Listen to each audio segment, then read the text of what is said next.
Lockdown से पहले गीता के घर का नज़ारा कुछ ऐसा था कि रोहन ऑफिस जाता था और शिविन स्कूल। जिनके घर से जाने के बाद गीता काम खत्म करके बाकी समय आराम करती थी।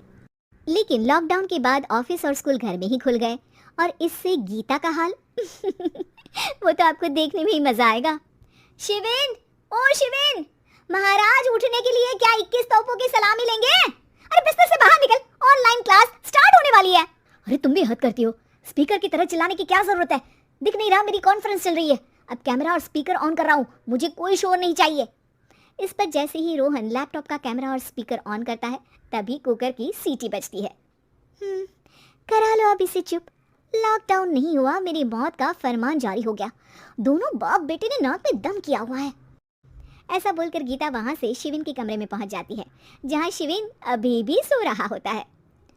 ओ आलसी, अब अगर 5 मिनट में नहीं उठाना तो आज तेरा गेम और यूट्यूब कैंसिल। माँ की बात सुनकर शिविन बिना 1 मिनट गंवाए उठ खड़ा होता है। उठ गया, अभी नहाकर भी आता हूँ। ये नाटक कहीं और, मुंह पर गीला कपड़ा मार और पढ़ने बैठ। शिविन की ऑनलाइन क्लास स्टार्ट हो जाती है, जिस पर गीता उसे वहां बिठाकर रसोई में चली जाती है। थोड़ी देर में उसे कमरे से कुछ आवाज सुनाई देती है, जिसे सुनकर वो कमरे में वापस आती है। हाय राम, तुझे क्लास अटेंड करने के लिए बोला था, कैमरा ऑफ करके बिस्तर पर नाचने के लिए नहीं बोला था। मम्मी मुझे कुछ समझ नहीं आ रहा, आप बाद में पढ़ा देना ना, वैसे भी अटेंडेंस तो लगी गई है। हाँ बेटा, जरूर बन जा, तो अभी से हम सबका बाप बन जा। अरे नहीं मतलब कहाँ से लाते हो इतना दिमाग, और पढ़ाई करते हुए ये चला कहाँ जाता है? नाइस क्वेश्चन, दिमाग से पूछकर बता दूंगा। शिविन की बातों से परेशान होकर गीता उसे मारने के लिए जैसे ही आगे बढ़ती है तभी वो कमरे से बाहर भाग जाता है। अब शिविन आगे आगे और गीता हाथ में चप्पल पकड़े उसके पीछे पीछे। पूरे घर में दोनों घूम रहे होते हैं। इसी बीच वो रोहन के पास पहुंच जाता है और शिविन को मारने वाली चप्पल रोहन के लैपटॉप पर जाकर गिरती है। ओए माँ! मम्मी, अब पापा को चप्पल मार रही हो? वो आज तक के रिपोर्टर, चुपचाप जाकर क्लास अटेंड कर ले, नहीं तो अगली तेरे पीछे लगेगी। इस पर शिविन वहां से चला जाता है, जिसके बाद रोहन गीता से कहता है, इस सर्कस के लिए कुछ बोलना चाहोगी? अरे क्या करूं, जब से तुम दोनों घर में रहने लगे हो, घर अपने आप ही सर्कस बन गया है और मैं तुम्हारी नौकर। कभी बेटी को संभालो तो कभी बाप के नखरे उठाओ। इन्हीं सब उथल पुथल में दिन बीतते रहते हैं, जिसमें हर रोज घर के अंदर कुछ नया सियप्पा खड़ा मिलता है, जो ज्यादातर शिविन और रोहन की ऑनलाइन स्कूल और ऑफिस से रिलेटेड ही होता है। एक सुबह, शिविन चल उठ, आज की क्लास जल्दी है। कैमरा ऑफ करके आप अटेंड कर लो। अरे ऐसे छित्तर पड़ेंगे, दादी नानी सब एक साथ याद आ जाएंगी। गीता की लाख मशक्कतों के बाद क्लास तो खत्म हो जाती है, लेकिन उसके बाद शिविन फोन इस्तेमाल करते हुए इंस्टाग्राम रील बनाने लगता है। रसोड़े में कौन था? तुम थी, मैं थी, कौन था? हाँ, मैं गरीब हूँ।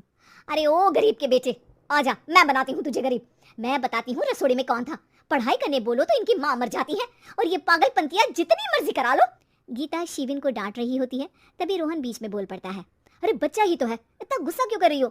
बेटे का साथ देने की इसी एक कोशिश में अब शिविन के साथ साथ रोहन भी गीता के गुस्से की सूली पर चढ़ जाता है।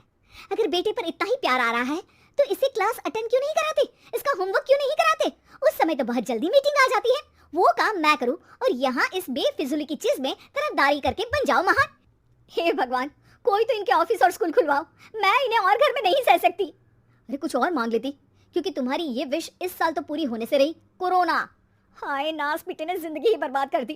खाए कोई पचाए कोई, कल मुझे चुन चुन कर सबको मेरी बद्दुआ लगेगी। उन्होंने दुनिया का और इन बाप बेटे दोनों ने मेरा जीना मुश्किल कर दिया। गीता वहां से चली जाती है, जिसके बाद रोहन शिविन से कहता है, अरे तुम्हारी मम्मी इतनी भड़की हुई क्यों है?